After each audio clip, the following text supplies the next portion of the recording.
You are spending me dry. I can't have surprise bills like these anymore. And my aunt in turn said, Get out of my house. r/prorevenge. What is up, guys? Mr. Reddit here, back with another episode of Pro Revenge Stories. r/prorevenge is one of my favorite subreddits, and I really enjoyed making this. So kick back, relax, and enjoy the show. We've got two awesome Pro Revenge stories that we're reading today. Our first story, My Aunt is a Jerk, but gets her just desserts in the end. After that, we'll be reading Buddy, You Picked the Wrong Person to Harass. Welcome to our new subscribers, RGI, Leos, and Meki. And if you're new, subscribe now for new stories from Reddit every single day. My Aunt is a Jerk, but gets her just desserts in the end. This is going to be a bit of a long one, and while I think it's worth it, or I wouldn't be posting it, I'll keep this as brief as possible. For those that just want the too long didn't read, I'll do my best to summarize at the end. Back in late 1980s, my mother, Nancy, was diagnosed with degenerative neurological condition. My father was working long hours to put a roof over our heads and kept my mom seeing the best doctors, and eventually my parents realized that with two small kids and a body that was slowly but surely shutting down on her, she needed more help. We had an au pair for a while, but it wasn't a great fit. There was talk of hiring a nursing company to provide in-home care, but my mom's sister, Linda, very graciously offered to let us, my mom, my sister, and me, come live with their family, and that she would be happy to take care of her little sister. After a few months of working out the details, my parents and my aunt and uncle agreed to the following. My dad would pay for construction of a large addition onto my aunt and uncle's home. This would be a fully separate home with 3 bedrooms, 3 bathrooms, a living room, kitchen, and an unfurnished basement. My aunt, who was unemployed, would be the primary caretaker for my mom for the foreseeable future. My aunt claimed that she'd care for her until one of us dies, but I think we all expected it would be more like 10 or 15 years. My mom would have living rights to the addition until her death. Upon my mother's death, our claim to the addition would be relinquished and my aunt and uncle would own it outright.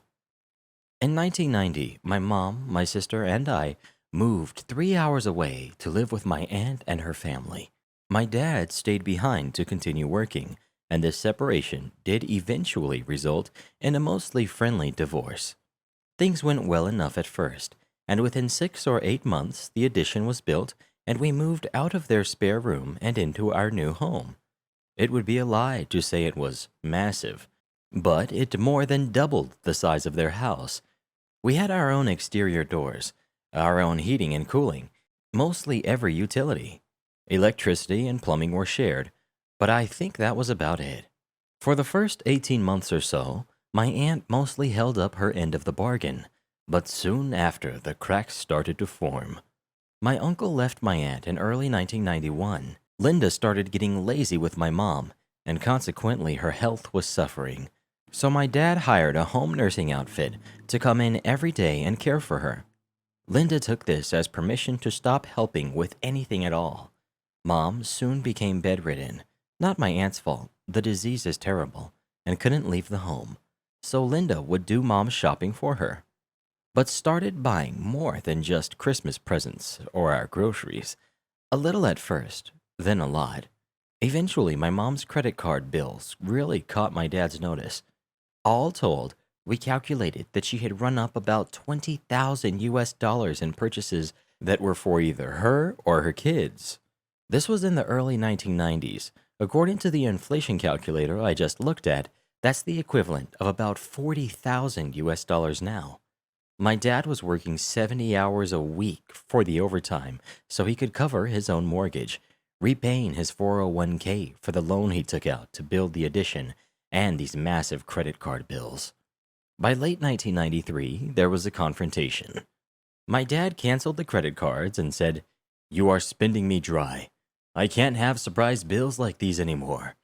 And my aunt in turn said, "Get out of my house."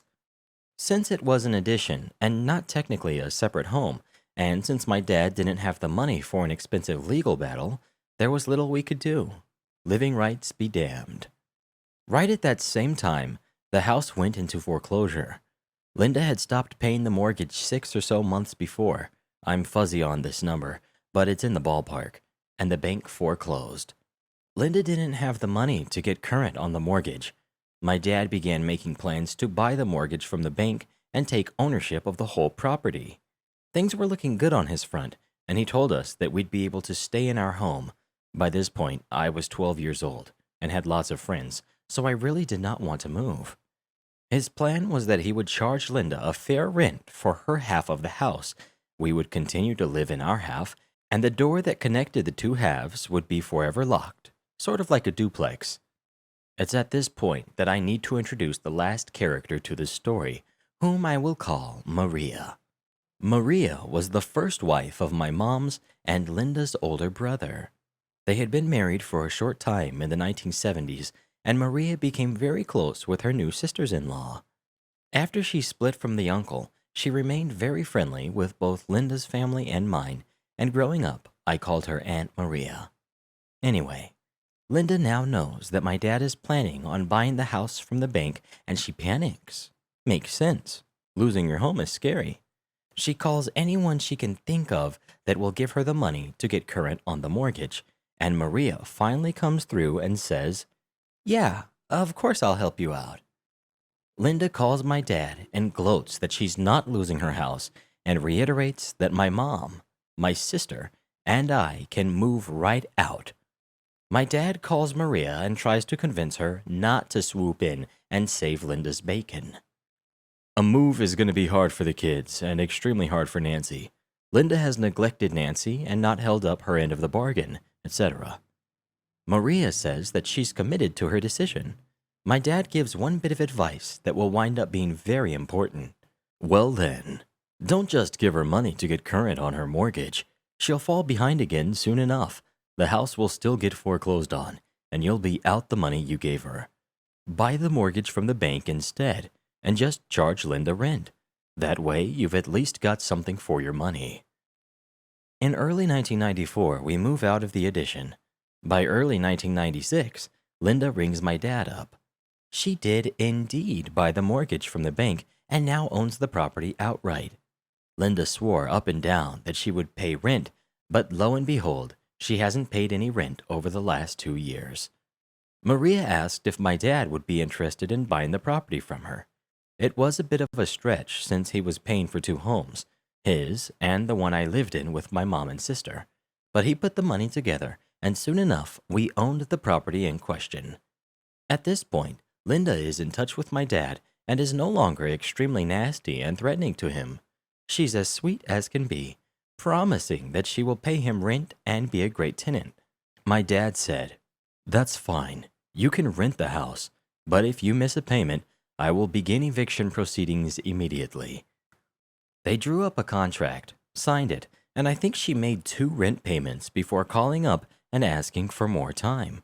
He told her, "I'm sorry, Linda, but if you don't have money in my hands by the due date spelled out in the contract, I am going to evict you."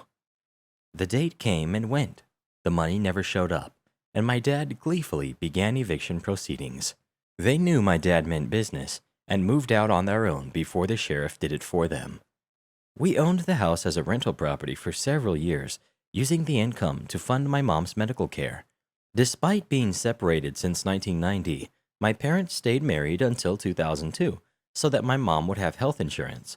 My dad gave the house to my mom in the divorce settlement, and it was sold to pay for her care in the nursing facility where she lived from 2000 until her death in 2009. Next up, we've got, "Buddy, you picked the wrong person to harass." Forget the introduction. We're jumping straight into this. Too long didn't read at the bottom. The year was 2014, or maybe 2013, who cares? And I was a freshman in high school. On a general basis, it sucked. I mean, it was an American public high school with literally thousands of kids. It's a given that it's gonna really suck. One thing in particular that made it extra sucky, though, was gym class, specifically this one guy in gym class. This dude's name was Jack A. McGee, and he was a jackass. At first, it was pretty standard. High school guy in gym class, level of being obnoxious. You know the type. Overly loud, unreasonably aggressive during games, bossy, tossing the collective brain cell back and forth between his two equally ape-like buddies. The usual. I don't know when exactly it happened, but he developed a sort of eye for me. After the first couple of weeks or so, he started asking me bizarre questions that I now believe may have been some sort of innuendo, sitting uncomfortably close to me, resting his hand on my gym shoe, generally creepy behavior. He once blocked a doorway with his buddy. The dude was massive, forcing me to literally squeeze my way through and crawl over him. He then tried to grab me and pin me to him once I was almost through, but I'm very good at dodging physical contact whenever possible and dipped on him before his giant gorilla arm could catch me. I still shudder thinking about it. I cannot emphasize how terrible this dude smelled. But the true breaking point came during the peak cruelty of this school-mandated sadism. Gym swim. Before anyone asks, let it be known that yes, I did try to tell someone about this. I told my gym teacher first semester, really early on, that Jack was making me incredibly uncomfortable. The gym teacher waved it off, saying he was just playing around, and that it's probably because he likes you. His suggestion was basically to just put up with it and wait it out, because he was sure Jack would lose interest soon anyways. Spoiler alert, he didn't. Second semester rolls around, and the 4-week period of gym swim descends upon us like the bloated carcass of a catapulted whale, crushing us beneath its wet, foul-smelling body. 40-some-odd adolescents forced into a cold, overly chlorinated pool for 50-plus minutes, adorned in swimsuits determined to crawl up into our butts like Ant-Man himself. It was hell on earth, basically. As I've mentioned in a previous post, I am autistic, so the echoing sounds, reflected fluorescent lights, pungent odors, slimy floors, and assorted BS made the situation even worse for me. I wasn't officially diagnosed yet, so my complaints were written off as me being whiny, and I was told to shut up and deal with it. So I did. I think I had more meltdowns in that 4-week span than I've had in the past 2 years combined, but whatever. On top of the sensory overload, there was Jack. I think something about being allowed to go shirtless and stare at the nearly bare butts of girls for an entire period emboldened him, because Jack promptly lost whatever semblance of restraint he had had until then. He made frequent attempts to grab me, trying to hold me against his bare skin, which was disgusting, and I spent most of the class trying to evade him. The swimsuit I was forced to wear fit a little awkwardly around my chest, which he delighted in pointing out to his buddies, staring unabashedly at me. He managed to sneak up behind me and snap the strap on my swimsuit, even trying to pull it down off my shoulder, but I jerked away fast enough to prevent that.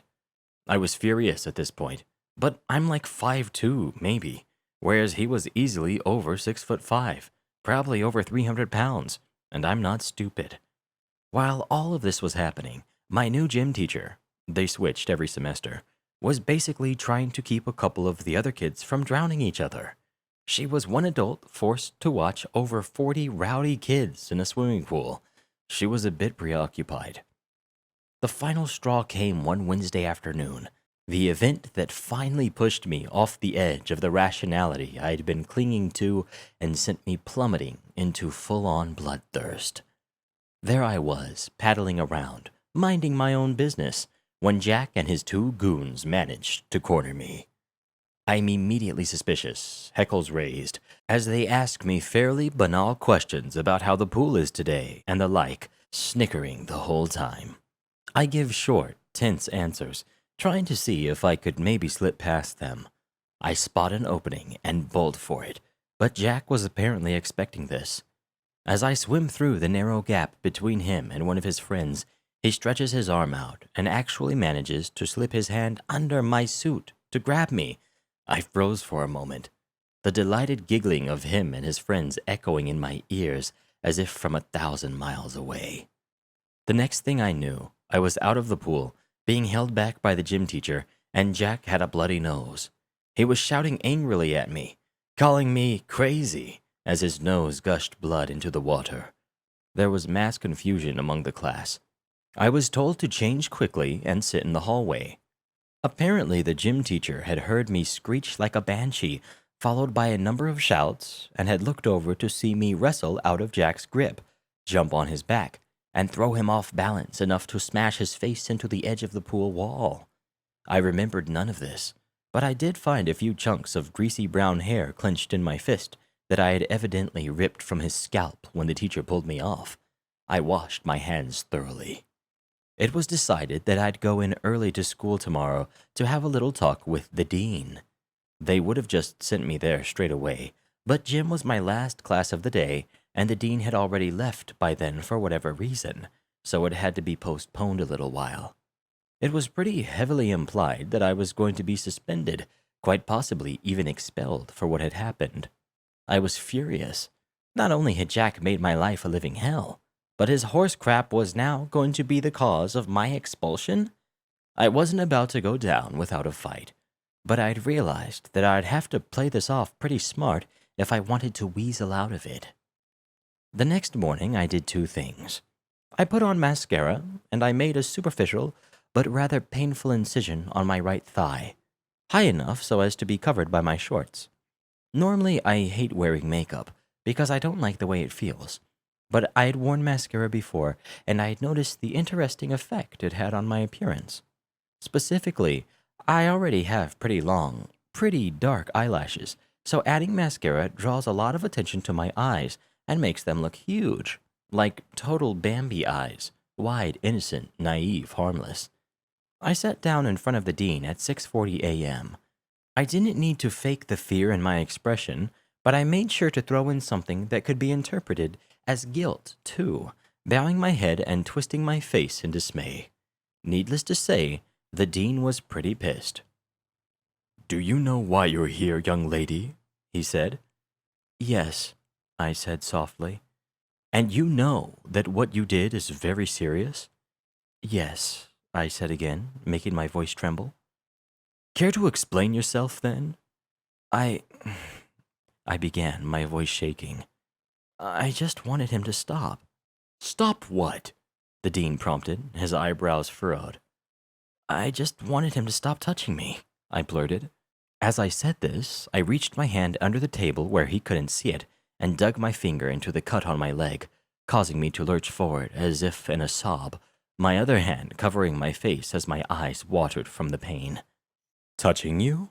the dean asked, his brows now on a collision course for Mars.